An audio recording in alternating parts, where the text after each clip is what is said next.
علی نے مکان نہیں بنایا ساری زندگی، مکان نہیں بنایا، کوئی کاروبار نہیں کیا ساری زندگی۔ اب اس پہلو پہ بھی ذرا غور کریں، حضرت علی رضی اللہ تعالیٰ عنہ نے کوئی بینک بیلنس نہیں بنایا۔ صحابہ کرام علیہم رضوان فرماتے ہیں بڑے بڑے رشتے آئے سیدہ فاطمہ کے لیے، بڑے بڑے امیر کبیر لوگوں، حضور نے فرمایا میں رب کے فیصلے کا انتظار کرتا ہوں۔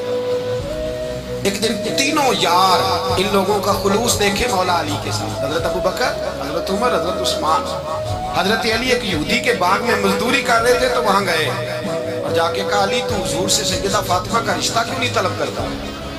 تو حضرت علی کہنے لگے بھائیو نہ مکان ہے نہ گھر ہے نہ کچھ ہے، رشتہ کیسے مانگ لوں؟ کہا تو جا تو صحیح، ہمیں تو لگتا ہے رسول پاک تیرا انتظار کر رہے ہیں۔ مولا علی شیر خدا کہتے ہیں میں گیا اور جب میں حضور کی بارگاہ میں گیا تو انہوں نے مجھے یار تھے نا تیار کر کے بھیجا، مجھے لفظ بھی سکھائے کیا کہنے ہیں، لیکن جب میں وہاں پہنچا نا تو میرے اندر طاقت ہی ختم ہو گئی بولنے۔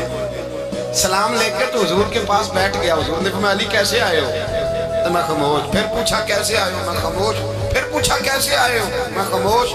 کہتے ہیں دلوں کا حال جاننے والے رسول نے فرمایا علی فاطمہ کے لیے آئے ہو؟ فاطمہ کے لیے آئے ہو؟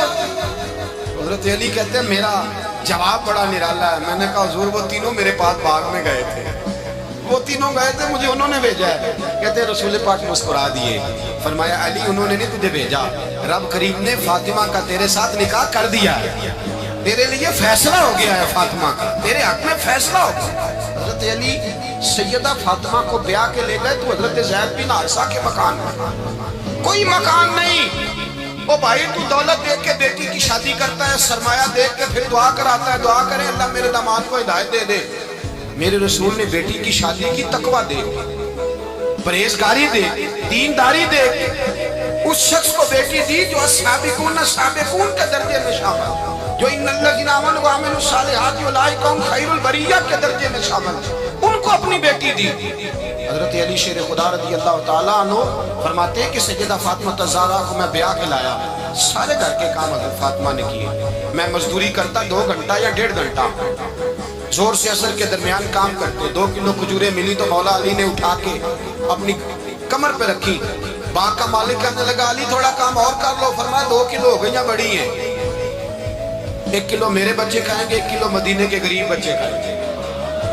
تو کہا علی کل کیا کرو گے؟ فرمایا کل جو رب زندگی دے گا وہ روزی بھی دے گا۔ تو بندہ مشورہ دینے لگا، کہا علی جائز پیسے تو کٹھے کر لینے چاہیے، کیا حرج ہے؟ جائز کٹھے کر لیں۔ شیر خدا نے ایک جملہ کہا پر شیروں جیسا کہہ دیا۔ حضرت علی فرمانے لگے مال حرام ہو تو عذاب ہوتا ہے، حلال ہو تو حساب ہوتا ہے، لہذا نہ میں عذاب والا کام کرتا ہوں نہ حساب والا کام کرتا ہوں، میں کٹھے ہی نہیں کرتا، نہ بندہ حساب کے چکر میں پڑے نہ عذاب کے چکر میں پڑے، میں اس رستے جاتا ہی نہیں۔